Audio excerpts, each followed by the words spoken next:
welcome to the Performance Leadership Institute, and we appreciate you taking the time today to take a look at our certificate in performance leadership. We're going to give you a look at some of the things that go into our program as a means to introduce you to what we do and how it can help you. We have no doubt that you're going to see some things that you've come across in your experience, and our goal is to take a pretty eclectic approach toward leadership, which is to say that good leadership methodologies can come from a variety of places, but when applied well, are all productive. In addition, we want to make this certificate your foundation for your approach to leadership, and as such, we want to make it as easy to understand and apply, and equally easy for you to add to as you grow and gain experience as a leader. At the Performance Leadership Institute, we believe that leadership needs to be structured, and as such, our leaders need to be guided by a core set of principles. We are sharing just two here to give you an idea of how important these are, and yet how often they are overlooked by busy or overwhelmed leaders. The first principle we want to look at is the idea that people want to know how they're doing and where they stand, with you, their boss, with their peers, and with the competition. One of the first things I ask when I come into a new organization or with a new client is this: how do you know you've had a good day? Almost universally, I get one of two responses: a blank stare with some awkward silence, or I get, well, my boss didn't yell at me. Yet when you stop and think back to your own experience, isn't that something that you wanted or needed from your leaders? The reality is many leaders become inundated with what we call the tyranny of the urgent. And soon all of those things that they wanted to do as good leaders get tossed aside in the trash heap of good intentions. We will show you not only how to avoid this common mistake, but also how to get your team to help you to do it. The second principle is a vital one. Leaders have more influence than they realize. You exert far more influence than you give yourself credit for. And the question you need to explore, and we'll help you do that, is what kind of influence are you exerting?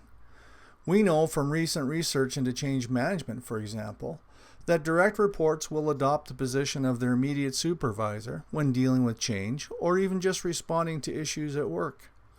It is a powerful and yet sobering thought.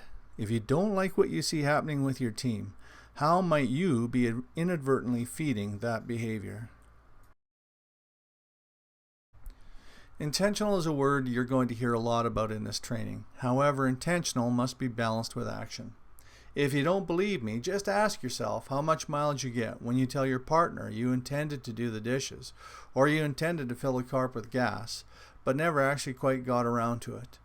We're going to talk a lot about how to plan and be intentional with your leadership, but also how to plan and measure how well you're actually doing leadership. First and foremost is for you to explore your leadership philosophy. This is huge, as so many move into leadership and never really explore how they look at leadership or how they want their leadership to look.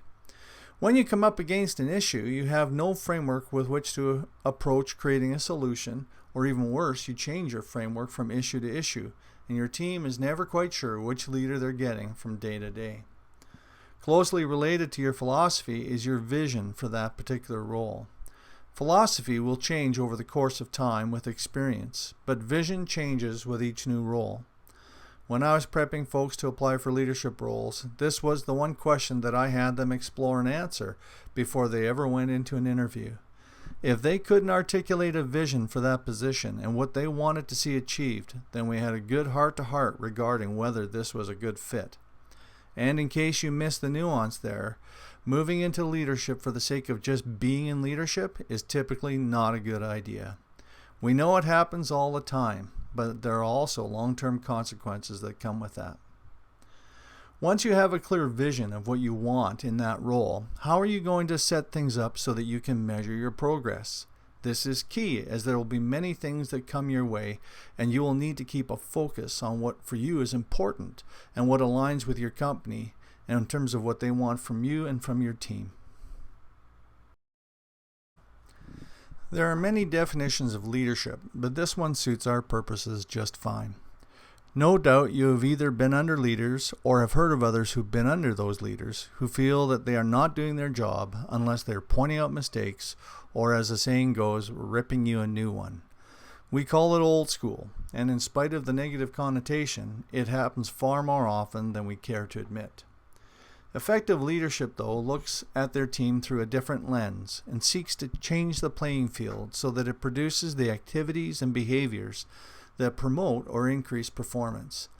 This means two things. You must be clear about what behaviors are required in order to achieve the performance you want from your team, and you must be clear about what undesired behaviors are so that you can deal with them when they arise.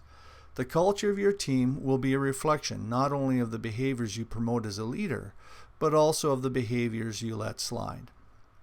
And behavior is definitely a science. There is now well over 50 years of good, solid research that points us in the direction of how we can approach behaviors at work using scientific formulations, very much the same as E equals MC squared. We can look at behavior as activator, gives you behavior and consequence, and how you manage those three things will definitely influence how you drive performance with your team. Using this science of behavior, we will equip you with the tools to see your staff drive to new levels of performance. Rather than having a group who come to work every day and do just the bare minimum, you will have a team that strives for constant improvement. A good example of this is that airline that we all know about who brag that their staff are not just employees but shareholders. You want your team taking ownership of their tasks.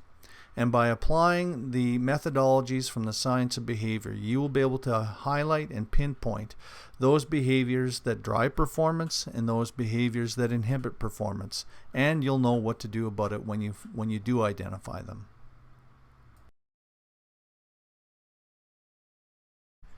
So where can this take you? Well, here's a quick example of how application of performance leadership principles took a crew in the oil and gas completion industry from a 63% average efficiency to just over 84% efficiency in under a year.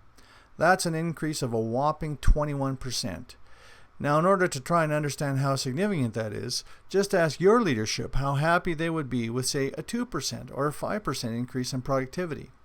In fact, Gallup, the international polling organization, conducts engagement reports each year, and the average level of engagement for an employee is 35%.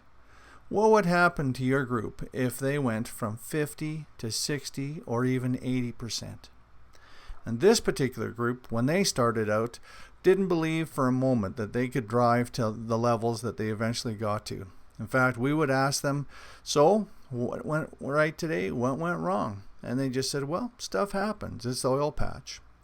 It's funny to say, but at this point, they don't talk about it's the oil patch anymore. They know exactly what went right. They know exactly what went wrong.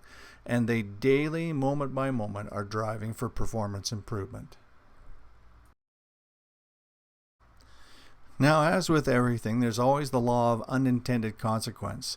And here too are some of the intangibles that this group got in terms of feedback from clients and fellow service providers on site. One client was able to add an additional 25 well completions to their season thanks to the work of this set of crews.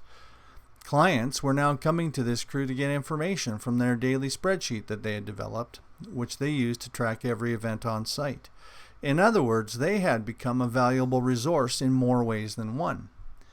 As well, other third-party providers were now having to step up their performance in order to keep up with these crews. Also, they had a tangible, continuous improvement methodology which allowed them to daily, shift by shift, measure performance and apply improvements. And clients and consultants with years of experience in the field were giving them feedback that this group was doing something that was cutting edge. They were the, as they put it, the sharp edge of the stick. So, do you think that the men and women on those crews were pretty pumped about being there? You can see using this approach that employee engagement is almost an afterthought. Almost, but not quite. Using this proven approach, these teams were also able to do things like slash maintenance windows by unheard of times. In addition, they had developed an opportunities list that continued to drive performance and improvement, saving their company literally millions of dollars. And each and every member of that team knew the value of a minute to their company. So you need to ask yourself, would you like to lead that kind of a team? Would you like to be the one to create and build that kind of team dynamic? Well, this is where Certificate in Performance Leadership can take you. This model works across every sector of a company, including corporate, and it works across every type of industry. The principles are easy to understand and apply. You will learn how to get your team to discover what to measure and how to measure in terms of driving performance toward company and team targets. You will be able to have them present findings and solutions for improvement to each other, to you, and to your leadership. You will show them how they fit into the big picture and how what they do contributes to the company bottom line.